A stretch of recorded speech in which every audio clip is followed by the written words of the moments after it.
Thank you very much, and I'm happy to be here. As Darrell alluded to, it was a little untimely.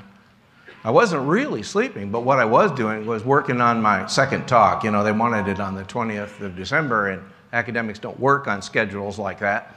So that's what I was really doing. But I did say, who is this? You know, because you want to make sure that you're not being conned to come into one of these things, show up, and then it turns out they really didn't need you. So as Darrell alluded to, the basic theme of my talk is to talk about some of the lessons from the long-term work that the University of Kentucky has basically sponsored and what that all means. I'm going to give this little disclaimer along with my name and title here. We are more or less required to do that at UK, and that's the purpose of this slide. I've got really two questions that I was asked to take a look at in terms of this talk. What was the role of no-till plant nutrition in yield, and what were the role of no-till soil properties in yield? And how can long-term work that we've done inform that kind of information we get from this work? Now, I'm going to define long-term work for the purposes of this talk and the data that you're going to see today as 5 years or more at a location. I argue this is extremely valuable to producers, primarily because it reflects more of what you do, who you are. I don't think there are too many of us that are really going to farm a farm for a year or two, farm a piece of dirt for a year or two. We're going to be there for the longer haul. And there are things that happen over the longer haul that we have to have some longer term work to understand the consequences of those decisions. Crop production is a long-term enterprise. And the reason I care about it is that it allows us to what we call sample the seasons. A lot of folks have a pretty good short-term memory, but there's not a lot of information where we have a good long-term understanding of what's been happening. First study I want to talk about is a study which has started out as a tale of two management decisions for corn. This was initiated back in the 1970s. First decision was, in those days, what really is the better N rate for corn versus in no-till versus moldboard plow? And then, of course, what was the tillage system? And in those days, conventional, I hate that word. I don't allow a paper to be published with that word, because what's conventional is like beauty. It's in the eyes of the beholder. How many of you are still moldboard plowing? One of the virtues of long-term work is I get to tell you what the consequences of that are. So don't tell me what conventional is, tell me what you did. Tell me what went into that, how much steel, how much energy, tell me what you did. This study was initiated in the spring of 1970 by Dr. Robert Blevins at the University of Kentucky. And he started out with both no-till and moldboard plow, and he had 4 different nitrogen rates. One of the reasons he has a 300 pound per N per acre rate is because even then the universities were sensitive to growers who said, you boys are pikers. You never apply enough. So the model was, we're going to apply enough and we're going to see what it gets us.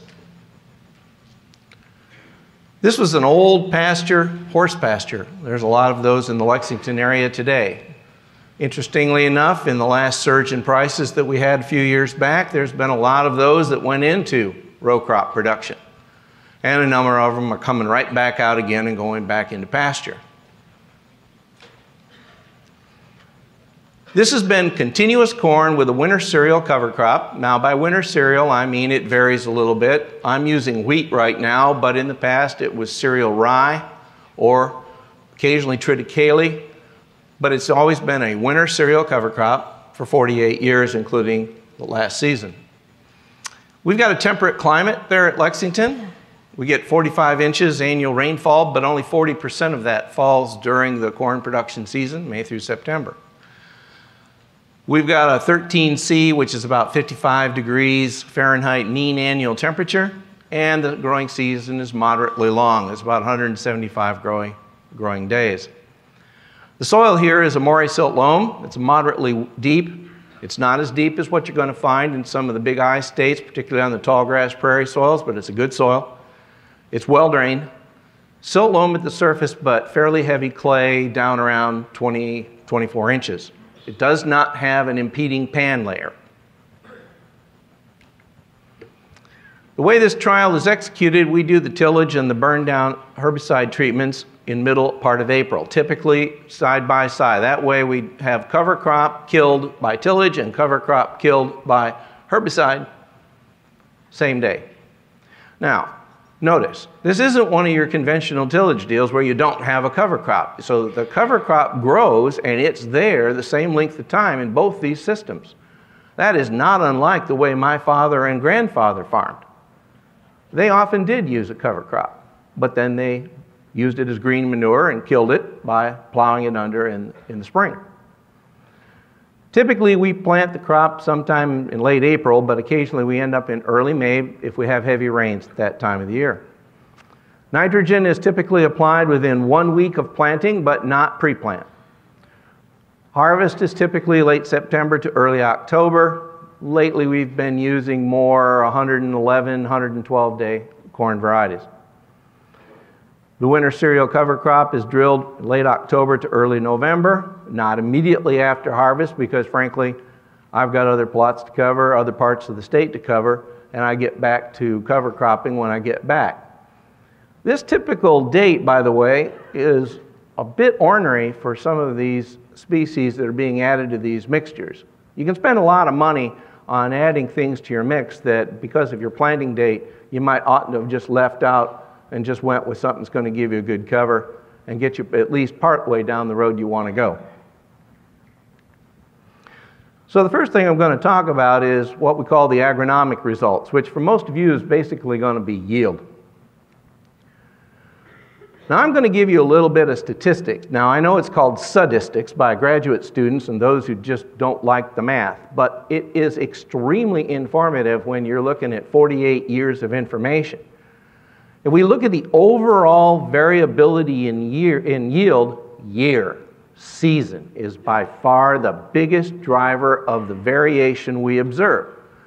Now we all know this. We've all been in production ag for a long time. We all know that seasons tell a big story. But in this study, almost half of all the yield variation is due to year. Tillage accounts for a small amount. There's a significant year by tillage interaction. The next biggest driver of variation is nitrogen. Choosing the right rate makes a big difference over time. Year by N rate, sure, we know there are years when it's dry and it didn't pay to have all that N out there, and then we know there are years are wet when it paid to have every bit of that N out there. Then we have a few other little, and we had another 10% at the bottom which we could not allocate. That's called white noise. That's the crap that's driving a yield monitor 20 to 40 bushel an acre, just bouncing around as you're driving what you think is a level piece of dirt going across the field. White noise exists.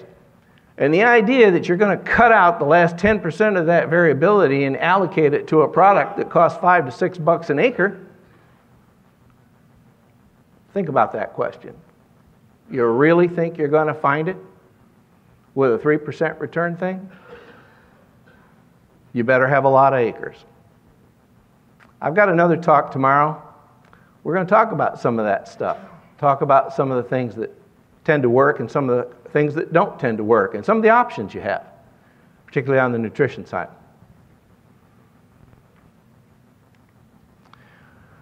This is the overall response for 48 years. Remember, this started in the 1970, went through the 80s, so it's not real impressive when you start averaging the good with the bad.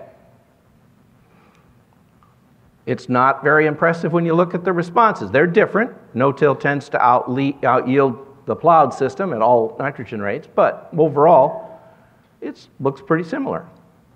And it looks pretty ugly if you don't have enough nitrogen. But as we dig into this and try to do a little less lumping and a little more splitting and trying to understand what's happened over time, we can learn a few things. If we look at the first 16 years, I've divided this up roughly into thirds, and then I'll parse it out even more details later. You can see that in the first 16 years, the moldboard plow system was better able to supply nitrogen, particularly at the two lowest nitrogen rates, to the point that on average you didn't really need much nitrogen. Whereas the no-till was different. It needed a little more nitrogen, had a little higher yield potential at 150, that third point on the line there, but it certainly didn't have quite the yield potential at the two lower nitrogen rates. Because of that, the University of Kentucky, when it developed its first nitrogen recommendations for no-till corn, recommended 30 to 25 more units of nitrogen for no-till corn relative to conventional tilled corn. We still do today. But some of this later data is going to call that into question.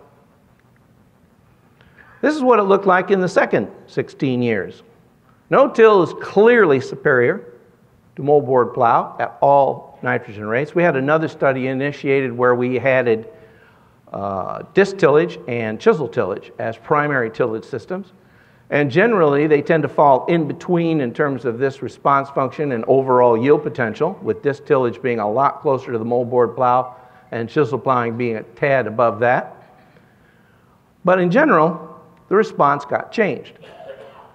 At first, we had a greater response to nitrogen in the no-till system in that first 16 years. Now we don't have much response to nitrogen due to tillage, and that's been maintained to this very day. This is what it looks like when you look at 48 years of information. And what we have here is we have, I'm going to use this side over here. This thing is a little weak. I'm going to use my big green machine here. This is what you get with zero nitrogen, and this is a consequence of seasonal variability. These were average, really terrible seasons. These are in the middle, and then we have some where the average is really good. And this is what you get with zero nitrogen. The R squared on this suggests that it kind of looks like my waistband, you know, real sloppy. But you add a little bit of nitrogen, and all of a sudden this really tightens up. So what nitrogen does is nitrogen allows you to take advantage of the water you get. Now, you're not in good shape if you're down in here, or maybe even in here. But up in here, even the first 75 units gives you a lot of ability to respond to the water availability that you've got in the season. So nitrogen is still going to be important in these systems, and it doesn't matter to me a darn bit whether it comes from fertilizer or it comes from that decomposing cover crop. But for corn, you really have to make sure you have it, and you want to make sure it's reasonably adequate, because that next line that's coming up there is the one to 150. And it bulges out even further, and it allows you to take additional advantage. That line at 75, which is down in here, is a line that is clearly still nitrogen stressed. It's doing a better job, but it's not adequate. Whereas that 150 gets you almost all the way you want to go. There's a little gap between that and the 300. But again, that's not much joy. Now that's when you graph 48 years of data and you're just looking at the seasonal quality on that lower x-axis. What happens when you just look at it on an annual basis? 1, 2, 3, 4, all the way to 48. Well, you can see that on average, yields declined for the first 25 years on the check, and then started to peak up, probably the influence of a little better genetics. But they didn't go down much at all, maybe for about 10 years in all these other nitrogen rates, but they still went down. Now this is the average of both the plowed and the no-till system, and we've come out of a 50-year-old pasture or sod.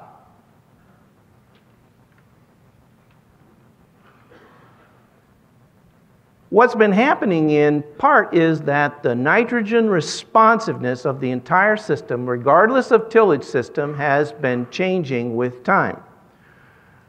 This is the yield increment over here in bushels per acre, the additional yield above the check that you get, and there's one for the no-till system. Initially it was a little higher, but now it's merged.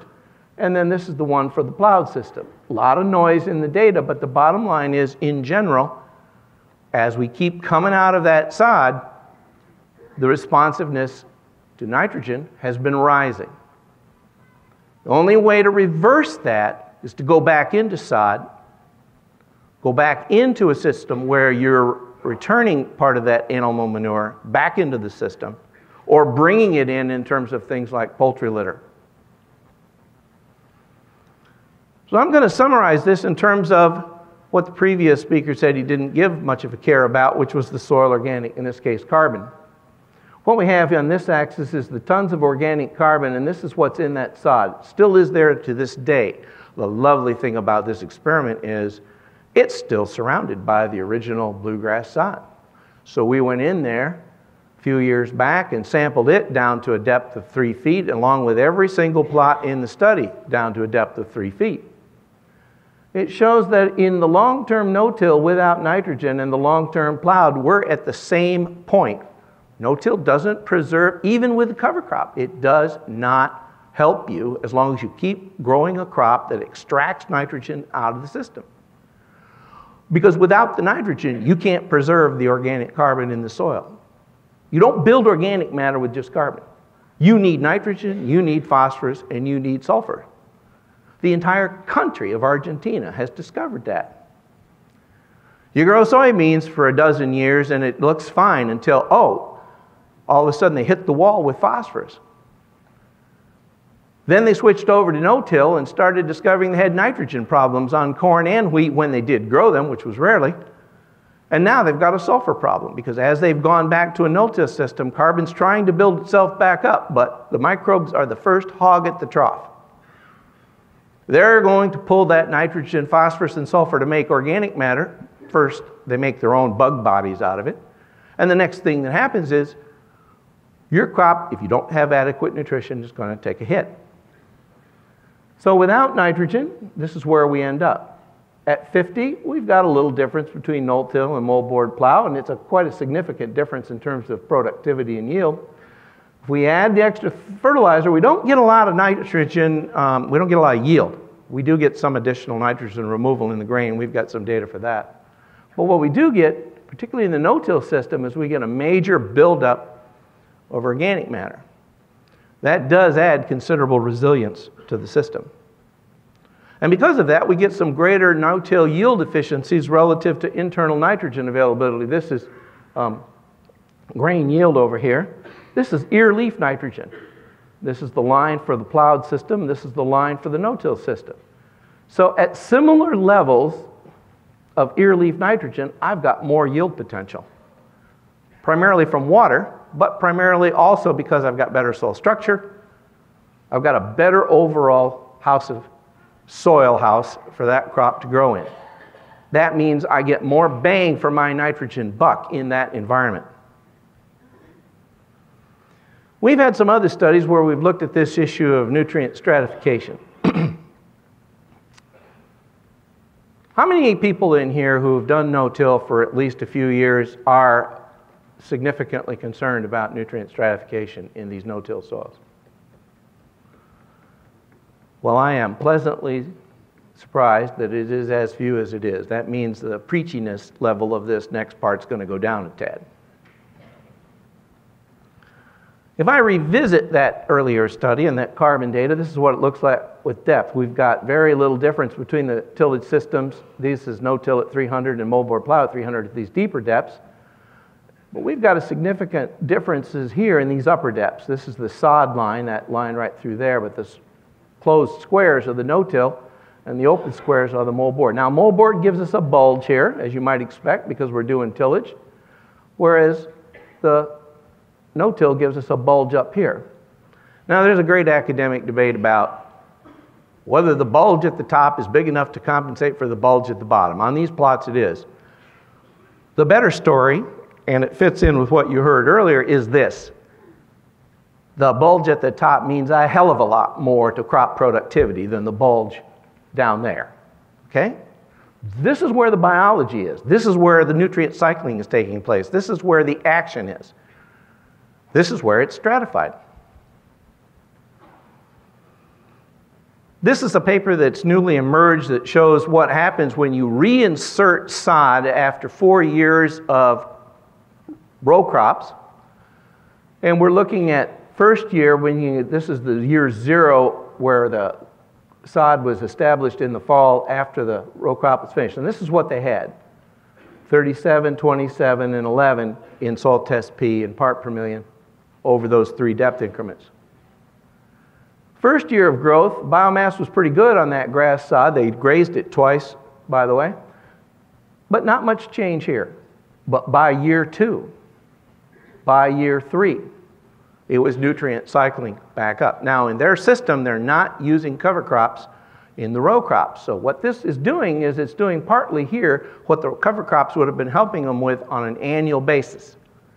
They didn't do it that way. This is another long-term study. I understand that. So the bottom line is, it's emblematic of what your cover crops are helping you with in terms of recycling nutrients back to the surface, stimulating the biology of the soil, giving you some nutrition back in the zone where you need it. Now, to get to some real data on those long-term plots, we looked at potassium. What we have over here is 0 to 2, 2 to 6, and 6 to 12. And then we have soil test K in increments in the systems. You see the no-till system is heavily stratified. Starts out at 170 over there. And then we have 104 and 86, and the moldboard plow goes down to 95. So even with plowing, there's a little bit of stratification. With chisel plowing, there's going to be even more stratification, although not as much as in no-till. Then we reconvert the data, we integrate it over in the next column, 0 to 2, 0 to 6, so we take that one and average them together, but we give that a double weight because it covers double the depth, and then 0 to 12. And you'll notice, by the time we get to 0 to 12 inches, there's not a lot of difference in the total potassium availability that's available with depth in this soil. Then what we did was we just said, okay, what's the ratio of this to this? 129, 29% higher here, 6, and it comes out close to 1. Take a look at this particular ratio here. And then we looked at corn potassium uptake in 2 years, back in the early 80s when I was a young Turk on the faculty. And look at what we find out. The way in which this system works is it emulates the potassium stratification in the upper 2 inches of soil. Now, when you take a soil sample, is the soil sample you're taking reflecting where your crop is getting its nutrients from? Or are you still following some tried and true, or is your dealer still following some tried and true 0 to 6 or whatever practice?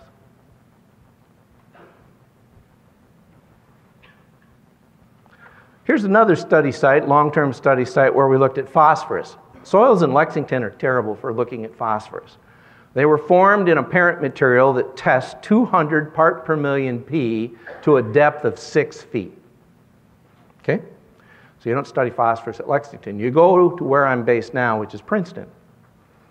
They had a long-term study site there where they'd been looking at phosphorus, and they had some stratified, in other words, no-till areas like this in this field, and they had some that were not stratified. This is a plowed system. But if we look at how the crop, in this case soybean, responds to that, we decided to say, well, if stratification limits the amount of space that phosphorus has reacted with, maybe it'll improve the ability of that soybean to respond to starter. This was at a point in time when there was a bit of controversy and discussion over starters for soybean. So the highly stratified no-till system, it doesn't give squat to a starter. Okay? Red is no starter, yellow is with starter, it doesn't give. But over here in the low stratified, in the moldboard plow, in this case it was moldboard and chiseled, look at that. Till the soil, give yourself a response to starter that you've got to get in order to capture yield. We went in over 4 different locations within these areas, over different years, and what we found was that if we just look at the data, take the noise, it's a noisy data set, so I just took out the points. We looked at R5 total soybean uptake, and because we're looking at relative yields, we had some double crop beans in here, we had to do relative uptake. We noticed that it maxes out at a lower salt test level than it does when it's not stratified. The high stratified, we can get maximum uptake a lot closer to a lower test level than up in here.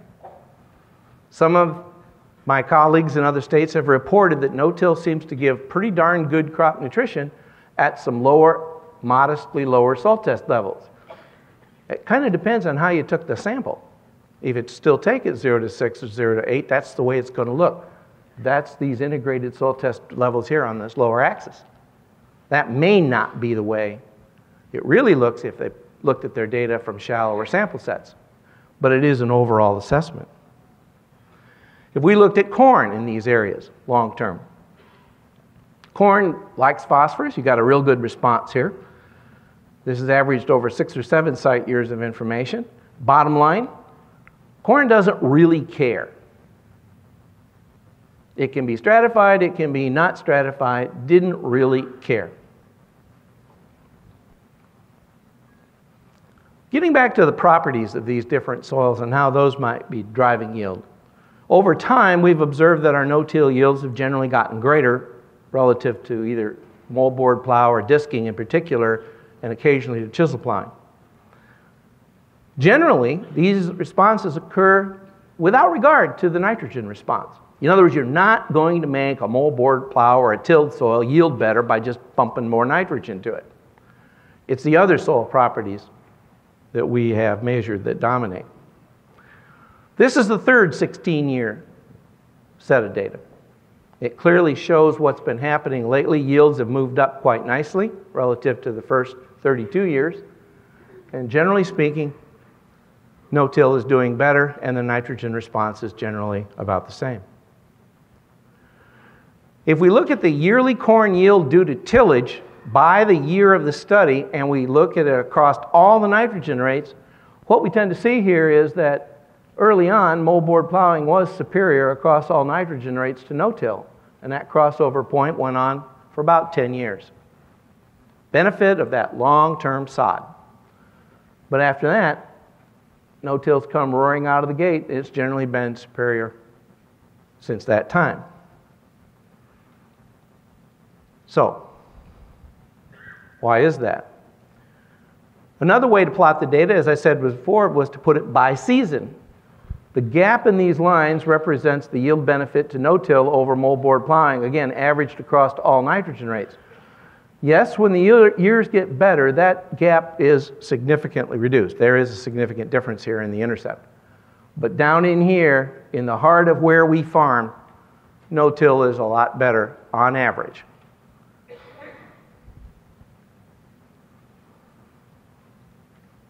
Well, let's just use what we would recommend, which is 150 units of N on this particular soil. What is the yearly yield increment to just doing tillage? This data looks similar with chisel plowing and with disc tillage, and clearly, over time, the yield decrement, the yield decline, has gotten more significant.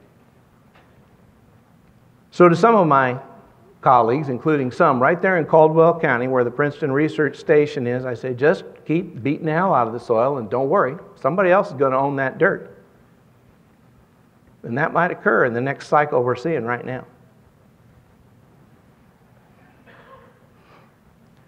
We had another long-term experiment right there at Princeton where we looked at what happens when you do one tillage event every 2 years. Now, in Kentucky, the last crop that really got a lot of no-tillage was wheat.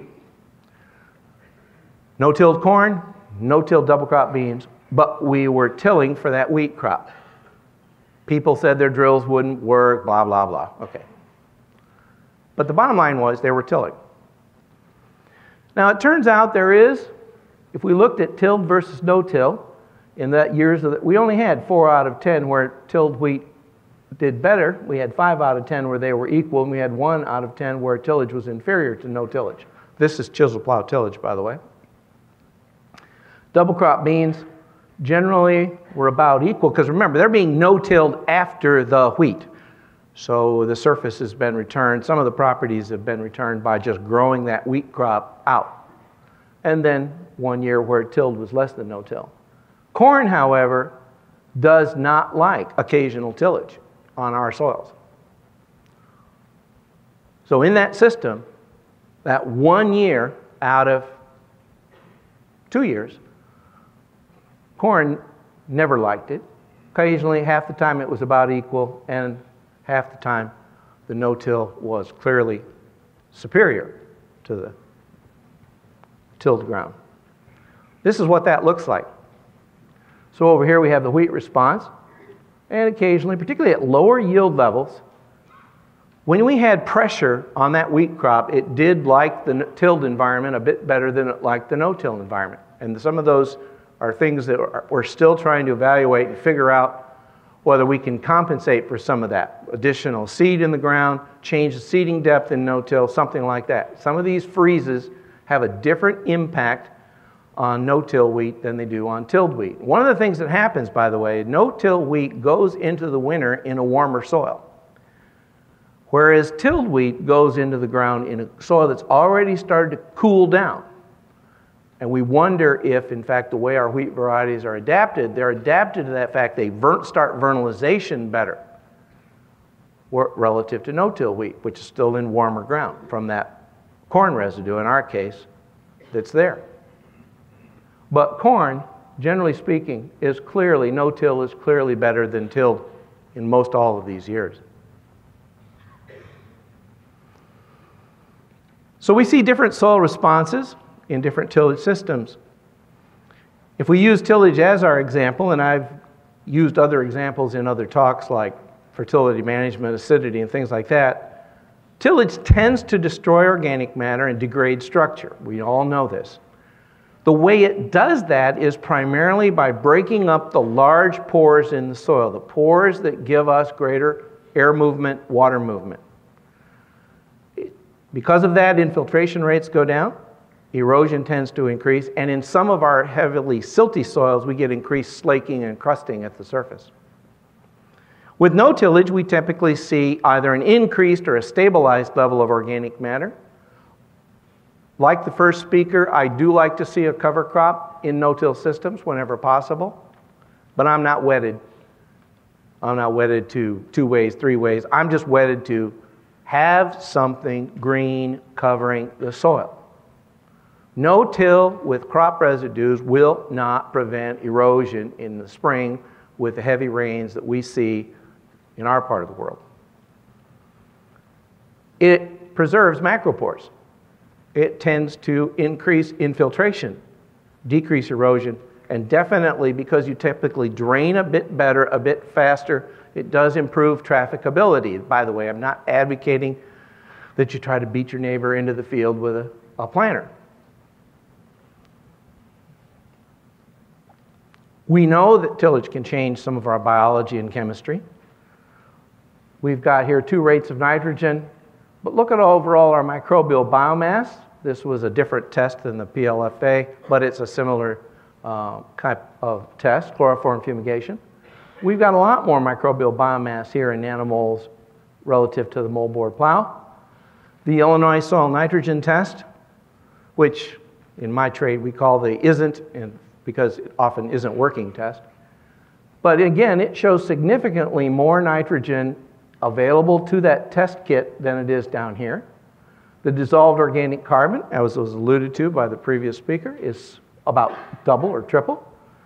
pH, okay, we've got a little problem here with pH that we have to address very regularly in a no-till environment. But remember though, that acid is associated with the surface of the soil. In this particular case, this is probably the surface 0 to 2 inches. To get at that doesn't require as much lime, but you do have to lime regularly, and you have to monitor it. We routinely recommend 2-inch samples for soil acidity assessment. Soil test P, generally stratified relative to this system. Soil test K, also significantly higher. When it comes to the physical properties, we see higher levels of organic matter in these two systems. We see generally equal or somewhat lower bulk density. Aggregate size of those primary aggregates is significantly better. Texture. Texture is supposed to be an indigenous, immutable property of a soil. So why is this moldboard plow, which is side by side with this thing, 8 percentage points higher? It's a question, gentlemen and ladies. Anybody got an answer? Well, what happens when you take a long-term site that's been in pasture or some other kind of thing, and you start plowing it and you burn the organic matter out of it? Do you think the height of the soil stays the same? We've got data that shows it slumps. And when it slumps and you're still plowing at the same depth, you're now digging into the next horizon. And in our soils, the next horizon has significantly more clay. And you drag that up and you start cycling that and you call it topsoil. And the soil classifiers call it topsoil. They call it the AP, A plowed horizon. But it's not the same animal. And if you return these plowed fields back into no tillage, as many of you are doing, and should be very proud to do so, you have to understand you will be dealing with something that's somewhat different than that wood lot next door that you might be comparing it to, which never saw a plow. Could be some differences. Look at this water content. We store significantly higher water in that no-till environment. This is from my friend Tom Schumacher, who's recently retired from the South Dakota State University. It's pretty clear here. Both of these have got porosities, but which of these suckers has real structure, real functional utility? Which of these will better resist erosive force? Which will resist at least a certain amount of compressive force? If you chemically analyze these soils, you're not going to find these differences. They're going to come out the same at the soil test lab. I don't care if it's Haney or whoever, it's going to come out the same. But what's not the same is the pore size distribution. Our long-term data, this was done with chisel plowing on over about 9 years. We find this is what the porosity with increasing soil tension, meaning smaller and smaller pore size diameters. Down here, both soils converge. When it gets really dry, there's no difference in water holding capacity between a no-till environment and a plowed environment, chisel, disc, whatever. Okay? But up in here, and this is just after field capacity, all this gap is additional water that no-till environment stores.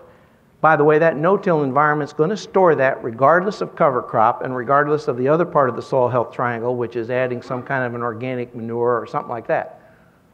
No-till has better inherent structure, and it stores water better. Now, in our particular environment, what's this little extra porosity worth? 2 to 4 days without wilt between rainfall events. We're not too far north of my colleague from Tennessee, but this is what it's worth. And we believe this is what gives us, in fact, this difference in overall yield potential of a no-till environment. It's what gives us that ability to benefit from having adequate nitrogen. One of the strongest interactions in the soil science literature is the interaction between nitrogen and water. Now, it doesn't mean that it doesn't level off. It levels off. There's a point where you don't need any more nitrogen. But if you really want to harvest the water to make grain in corn, wheat, and other cereals, tobacco, also in cotton, you've got to make sure you have adequate nitrogen. And no-till gives you more bang for that buck. So I'm going to close with this little thought. There's a lot of reasons to till the soil in some people's mind, but in my mind, they're becoming fewer and fewer. I do see certain situations where tillage is warranted. We had a significant amount of surface tillage, particularly with this done last, not this year, but the year before last, to bring mare's tail under control in the state of Kentucky. I had a planting soybean. No two ways about it. A lot of those fields were no-till fields that did not have a proper cereal cover crop. Cereal cover crops will go significant ways towards suppressing mare's tail. And I'm not a weed scientist, but I've seen it well enough to know. The bottom line is they ended up having to knock it down because they couldn't kill it any other way. They ended up knocking it down with a disc. But my feeling is that beating your soils, and I call tillage beating the soil, flogging it, will have little long-term benefit to you as a producer. Thank you very much.